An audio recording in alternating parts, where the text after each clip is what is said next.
கர்த்தருக்குள் அன்பான தேவ பிள்ளைகளே, ஆண்டவரும் இரட்சகருமாகிய இயேசுவின் நாமத்தில் உங்களுக்கு என் அன்பின் வாழ்த்துக்கள்.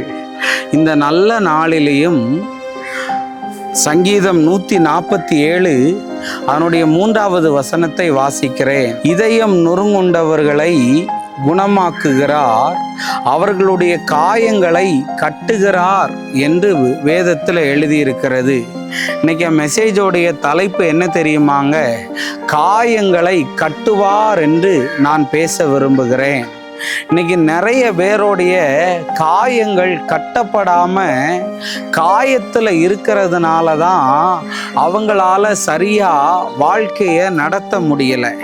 ஆனால் இன்னைக்கு ஆண்டவர் சொல்றாரு, உங்களை யாரு காயப்படுத்தி இருந்தாலும் ஆண்டவர் உங்க காயங்களை கட்டுவேன் என்று உங்களுக்கு வார்த்தையை தருகிறார். ஷபரபா லபா. நிறைய பேர் கணவனால காயப்பட்டு இருக்கீங்க, நிறைய பேர் மனைவியால காயப்பட்டு இருக்கீங்க, நிறைய பேர் பிள்ளைகளால காயப்பட்டு இருக்கீங்க. அந்த காயங்கள் நிறைய பேருக்கு ஆறவே மாட்டுக்கு. சொல்லுவோம்ல, பட்ட இடத்துலயே படுதுன்னு சொன்ன மாதிரி இன்னைக்கு உங்களை யாரு காயப்படுத்தி இருக்கலாம். உங்களை நேசிச்ச உறவா இருக்கலாம், இல்லாட்டி நீங்க நேசிச்சவங்களா இருக்கலாம்.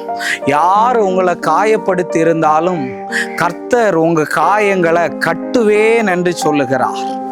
உங்க புண்ணுக்கு அவர் மருந்து போடுகிறவரா இருக்கிறார்.